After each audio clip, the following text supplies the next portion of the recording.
Yo, what's up everybody? Welcome back to another video. It's been a while since I hopped on here, but we're back.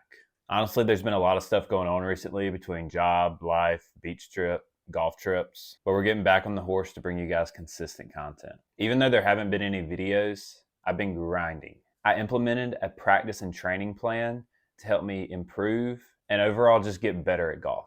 I would say for the last month or so, every day of the week and even on the weekends, I have somehow been putting in some work in some facet of my golf game. I try to plan it out week by week, but with work and everything popping up, kids, responsibilities, it does get a little hectic, but we do put in the work consistently. I'm a big Chasing Scratch podcast fan, so in one of their recent podcasts from season 8, I used their time training method. So during the week, at least 2 times, I've been putting in 30 minutes putting and 30 minutes short game chipping practice. And then in the evenings, I hit the night range until 9 p.m., 45 minutes approach, 10 to 15 minutes driver, and about 30 minutes on 30-yard, 40-yard, 50, and 60-yard wedge shots. Unfortunately, I haven't been able to play as much recently, but with this practice, I'm hoping that it'll carry over. I also have been to a golf lesson recently, and I've tried to implement a new swing change that is hopefully going to improve my ball striking, but it's been kind of tough to get used to right now. I know one of the last times I got on here, we were talking about the Myrtle Beach golf trip with all the guys,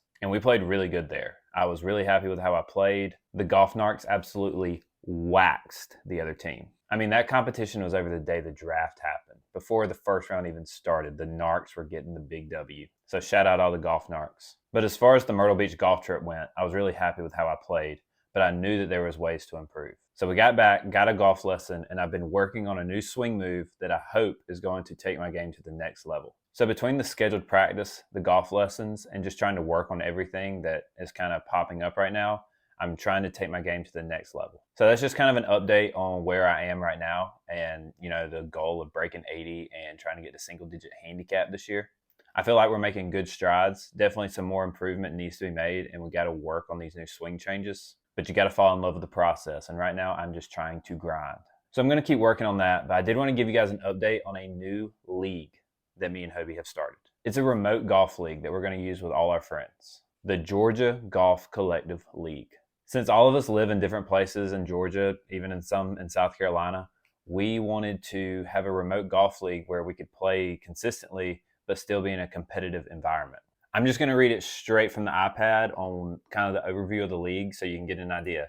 But the Georgia Golf Collective League is a competitive and community-driven golf league designed for golfers who want to enjoy the game on a flexible schedule, which is something that we need because we're all over the place. We all have responsibilities and jobs and different stuff going on. The league operates on a bi-weekly format with one 9-hole round to be played in a 2-week span. Players earn points based on their net finish for each round, and we're going to be using the GIN handicap to level the playing field. In order to accumulate points for the season-long league, you have to play your 9-hole round within that 2-week span, no exceptions. So there is a buy-in entry fee for the season-long, and there is an entry fee for each bi-weekly round.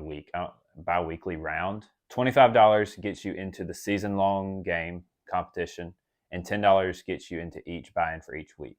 You have to pay the $10 each bi-weekly to accumulate points for that specific week. Payouts are going to be sent first through third. Payouts are sent for the season long and bi-weekly. So first, second, and third each get a portion of the pot for either that 2-week span, and once the season long points race is completed, that payout will be sent as well to the first, second, and third place finishers. There's point system based on every bi-weekly round, first through 10th place. And the league is going to run from May 1st to October 31st, giving 13 bi-weekly rounds that will need to be completed. In the midst of those 13 rounds, there will be 3 majors that will be played. The buy-ins will remain the same, but the points for those 3 major weeks will be doubled. There's very specific rules on how the round will be counted, that you have to declare the round before you start. You cannot play multiples and say, I want to take this round instead of that round. You have to say this is your round before the round starts in our group message so that there's no cheating, there's no questions about which round you want to use for that bi-weekly span. As a remote golf league, it's going to be honest and integrity. We have to trust that the players aren't going to lie, aren't going to shave strokes. We're hoping that all the members follow the golfing game of honor and produce truthful scores. There is an entire rule book that I created. I might throw some screenshots up right now if anyone wanted to kind of look more closely at what the round is. But I wanted to make this video overall because as we begin, I'm going to make videos. I don't know if it'll be every week or on bi-weekly spans, just kind of updating everyone on the scores. Hopefully I'll be able to record some of my own 9-hole rounds just to show what is happening. But I thought this would be a good series to show everyone just like what we're doing and how this is going to work. To be honest, I have no idea how it's going to work. I did some research. I couldn't find a lot of information on remote golf leagues. This was just kind of an idea that we sparked, and we thought it'd be fun to have some competition in our golf game, even though none of us live in the same place. So it's going to be trial and error. It's going to be an experiment, but I wanted to kind of document and show what we are going to be doing. Maybe it'll inspire other people who all don't live in the same place with their friends to do something similar. But I will take you along the journey, and as we get Georgia Golf Collective League started, provide points updates, what's happening, how it's working out, and just overall banter. Everyone that's going to be in the league is watching this video right now, so what's up? And I'm hopeful that there's going to be more than just me videoing the rounds. Hobie maybe will video his 9-hole rounds. And anyone else part of Georgia Golf Collective, feel free, record your round, send it to the editor. Showing off as much of this golf league as we can, I think will be really awesome and really fun. So hopefully I didn't forget anything. If I did, I probably did a voiceover. You might have already heard it. But hopefully we can keep the videos coming, keep being inspired to make them, and take you guys on this Georgia Golf Collective journey. Lock in, and we'll catch you in the next one.